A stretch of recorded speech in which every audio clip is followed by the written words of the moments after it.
AP assembly సమావేశాల విషయంలో మళ్లీ మార్పు జరిగింది. ముందుగా ఈ నెల 19న సమావేశాలు జరుగుతాయని అనుకున్నారు. ఆ తర్వాత 24వ తేదీ నుంచి 3 రోజుల పాటు సమావేశాలు ఉంటాయని అధికారిక ప్రకటన విడుదలైంది. తీరా ఇప్పుడు సమావేశాలను 21వ తేదీ నుంచి మొదలు పెట్టాలని ఫిక్స్ అయ్యారు. 21వ తేదీతో మొదలై కేవలం 2 రోజుల పాటు సమావేశాలు జరుగుతాయని తెలుస్తోంది. ఈ మేరకు ప్రభుత్వం తాజాగా ప్రకటన విడుదల చేసింది. ఏపీ అసెంబ్లీ ఈ నెల 21, 22 తేదీల్లో సమావేశం అవుతుందని తెలిపింది. అసెంబ్లీ తొలి సమావేశాలు సహజంగా ఎమ్మెల్యేల ప్రమాణ స్వీకార ఘట్టం, స్పీకర్, డిప్యూటీ స్పీకర్ ఎన్నికతో ముగుస్తాయి. దీనికోసం 2 లేదా 3 రోజుల పాటు సమావేశాలు జరుగుతాయి. ప్రమాణ స్వీకారోత్సవ ఘట్టం కోసం ప్రొటెం స్పీకర్ను ఎన్నుకుంటారు. టీడీపీలో సీనియర్ నాయకుడైన బుచ్చయ్య చౌదరి ప్రొటెం స్పీకర్గా వ్యవహరిస్తారని తెలుస్తోంది. అసెంబ్లీ స్పీకర్గా చింతకాయల అయ్యన్న పాత్రుడికి అవకాశం ఇవ్వబోతున్నట్టుగా చెప్తున్నారు. ఈ నెల 19న జగన్ పులివెందుల పర్యటనకు వెళ్తారు. తిరిగి 21న తాడేపల్లికి చేరుకుంటారు. 22వ తేదీన వైసీపీ తరపున పోటీ చేసిన అభ్యర్థులందరితో ఆయన సమావేశం ఏర్పాటు చేశారు. ఇప్పుడు అసెంబ్లీ సమావేశాలు ముందుకు జరగడంతో జగన్ టూర్పై ఆ ప్రభావం ఉంటుందని అంచనా వేస్తున్నారు.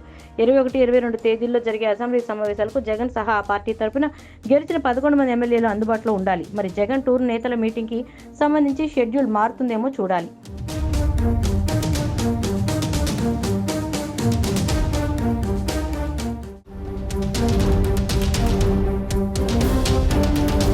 ఏపీ అసెంబ్లీ సమావేశాల విషయంలో మళ్లీ మార్పు జరిగింది. ముందుగా ఈ నెల 19న సమావేశాలు జరుగుతాయని అనుకున్నారు. ఆ తర్వాత 24వ తేదీ నుంచి 3 రోజుల పాటు సమావేశాలు ఉంటాయని అధికారిక ప్రకటన విడుదలైంది.